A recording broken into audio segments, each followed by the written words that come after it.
Neat ఐఐటీలో సీట్లు సాధించేలా ST విద్యార్థులకు గురుకులాల్లో శిక్షణ అందిస్తామని ముఖ్యమంత్రి చంద్రబాబు తెలిపారు.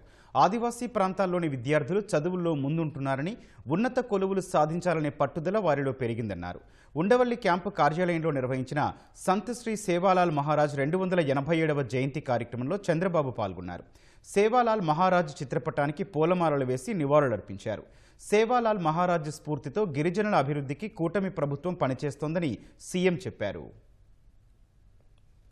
ఒక బంజారాల్లోనే కాకుండా అందరిలో ఒక చైతన్యాన్ని తీసుకొచ్చారు. ఆయన సిద్ధాంతాలు శాశ్వతంగా ఎప్పుడూ ఉంటాయి. ఈరోజు ఫోటోలకి జంతు బలిస్తే దాన్ని కూడా సమర్థించుకుంటూ హింసని ప్రోత్సహించే రోజుల్లో అహింసా విధానాన్ని ఆ రోజే ఉద్బోధించిన వ్యక్తి మన ఆరాధ్య దైవం సేవాలాల్ అని చెప్పి కూడా నేను మీకు తెలియజేస్తున్నా.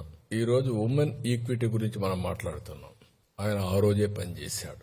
అంటే 287 సంవత్సరాల కంటే ముందు ఈరోజు అడ్వాన్స్డ్ కంట్రీస్ అమెరికా లాంటి దేశంలో కూడా ఈక్విటీ లేని పరిస్థితుంటే ఆ రోజుట్లోనే సమానత్వం కోసం పనిచేసిన వ్యక్తి తన జీవితాన్ని ముఖ్యంగా వనవాసుల కోసం, అరణ్యవాసుల కోసం, సంచార జాతుల కోసం అంకితమయ్యారు. అలాంటి వ్యక్తి ఎప్పటికీ మనకు ఆదర్శంగా ఉండాలి.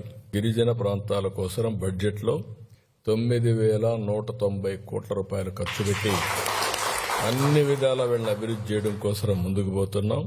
భవిష్యత్తులో అన్ని ప్రాంతాల్లో ఉండే రెసిడెన్షియల్ స్కూల్స్ లో స్పెషల్ కోచింగ్ పెడతాం.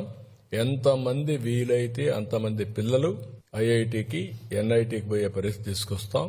నీట్ కూడా పోయే పరిస్థితి తీసుకొస్తామని తెలియజేసుకుంటూ ఆయన ఆలోచన విధానానికి మనం పునరంకితమై సమాజ హితం కోసం పనిచేయాలని కోరుకుంటూ అందరికీ నమస్కారాలు. జై హింద్.